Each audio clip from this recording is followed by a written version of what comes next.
Salut chers élèves, salut chers parents, je suis Maître Lafontaine, très heureux de vous rencontrer en ce moment afin de continuer, de poursuivre avec les séances de cours.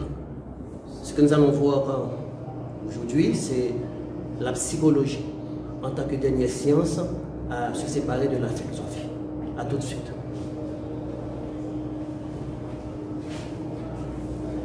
Avant maintenant d'entrer dans le cours, nous allons faire une petite révision sur les concepts nature et culture. Nous allons seulement considérer le résumé. Et pour nature et culture, il y a trois définitions. La première définition, c'est l'ensemble, la nature, c'est l'ensemble des caractéristiques innées que l'homme, n'est-ce pas, apporte en naissant. Exemple, couleur des yeux, la teinture des cheveux, couleur de la peau. Deuxième définition, c'est la nature, c'est l'ensemble des besoins communs à tous les hommes. L'homme a besoin de manger, de dormir, l'homme a besoin de se déféquer, bien sûr. L'homme a besoin de boire de l'eau. Ça, c'est commun à tous les hommes. Dès qu'on est homme, eh bien, on nécessite ce besoin. Troisième définition, la nature, c'est l'ensemble des caractéristiques physiques communes à tous les hommes. Au-delà maintenant de la différence superficielle. Au-delà de la différence superficielle, c'est-à-dire, on n'est pas tous le même corps.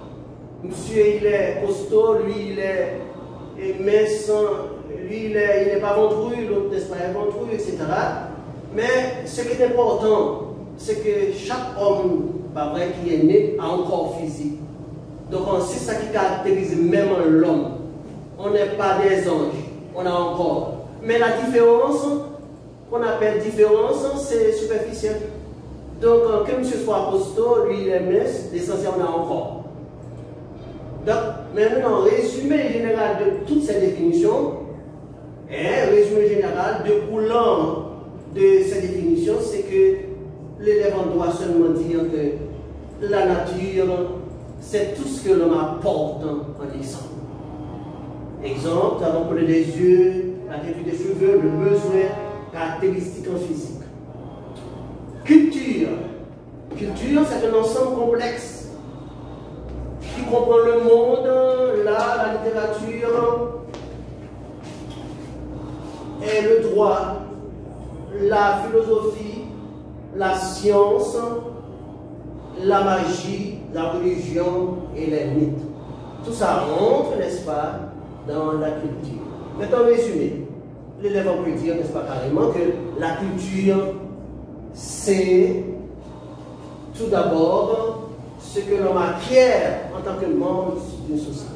Alors, je vous rappelle, tout ce qui est inné et naturel, et bien, tout ce qui est culturel, eh bien, est acquis. La connaissance, etc. Donc voilà, ici, et les petits résumés, n'est-ce pas, que nous avons fait pour vous, à partir de nature et culture au niveau de la définition. Il y a la nature animale, il y a la culture humaine. On ne dit pas la nature humaine. C'est une aberration de dire, n'est-ce pas, la nature humaine. Il faut dire la culture humaine. Mais par contre, on peut dire la nature animale. Où est la différence? L'animal, partout où il se trouve, il se reproduit.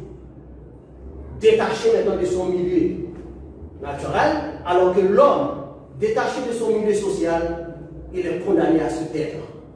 Voilà ici maintenant, donc, un petit parallèle, n'est-ce pas, entre nature animale et culture humaine. Donc maintenant, ici, on parle de prédominance de la culture sur la nature.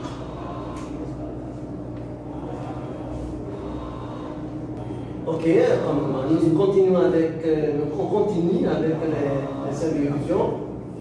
Et c'est passé avec la caractéristique d'une culture. On parle des caractéristiques d'une culture. Et pour les caractéristiques d'une culture, c'est que la culture est pratiquée par la majorité maintenant de la population.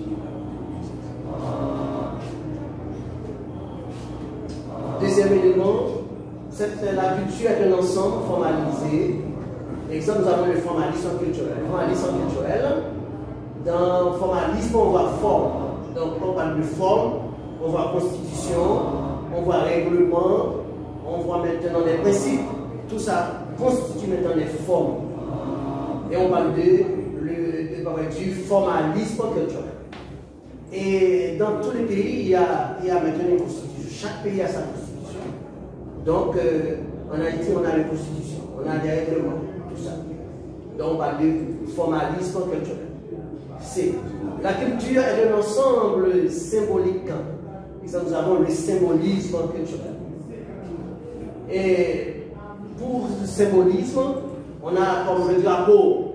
Le drapeau, c'est le meilleur symbole. Et quand maintenant c'est la mondiale, on a vu que les drapeaux sont lissés. À partir maintenant des drapeaux, on peut déterminer, n'est-ce pas, dans quel pays.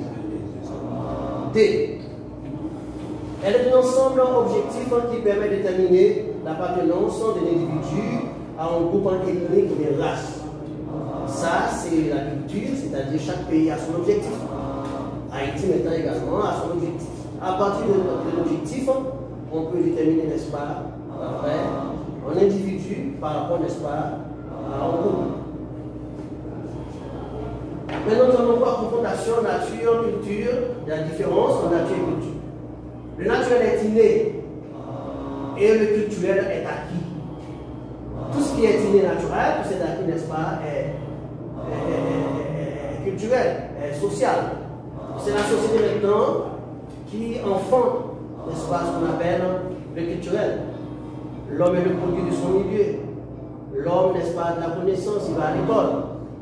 Mais on est né avec des choses, on n'a pas choisi d'être né avec ça. C'est involontaire. C'est Dieu, n'est-ce pas, qui a donné, pas vrai, ce qui est inné comme cadeau, en héritage aux hommes. Le naturel est biologique, alors que le culturel est social. Pour avoir un enfant, il faut qu'il y ait l'addition d'un homme et d'une femme. Un enfant ne peut être né, sauf peut-être avec la science aujourd'hui, maintenant on parle d'éprouvette, hein? On parle d'éprouvette, un enfant, n'est-ce pas, qui a été mis sous le régime, n'est-ce pas, de l'éprouvette. C'est-à-dire, on peut avoir un enfant sans l'addition d'un homme physique et d'une femme, même si on pense sperme. Mais quand même, ça vient de l'homme. Ok?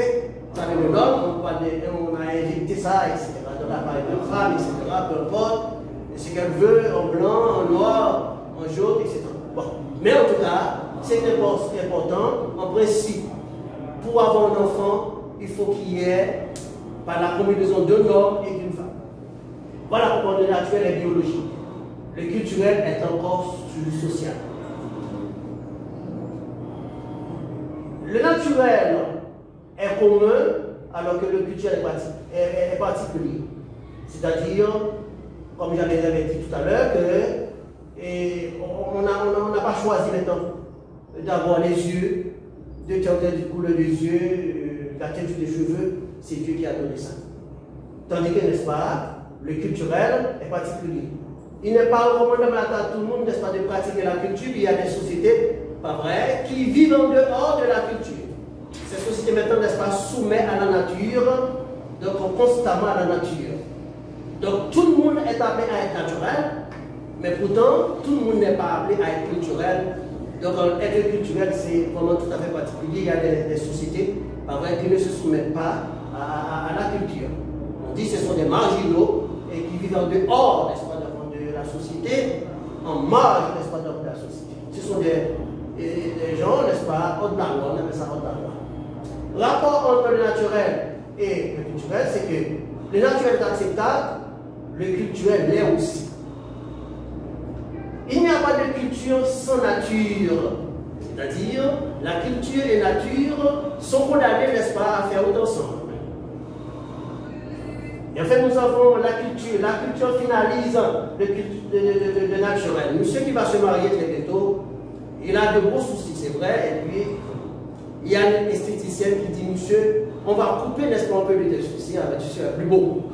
Là maintenant, on voit que ici, le culturel finalise le naturel. Et monsieur, n'est-ce pas, qui va devant un miroir, il a vu, on dit c'est bien, désormais tu vais créer c'est bien. Il va me faire couper, n'est-ce pas, les soucis. Je m'adresse, n'est-ce pas, au professeur de biologie qui est là, avec ses gros soucis. Quand on coupe un peu, on dit que ça, vous êtes plus beau. Maintenant ici, le culturel finalise le naturel. Donc c'était là, mes chers élèves, une petite révision sur nature et culture. À tout à l'heure.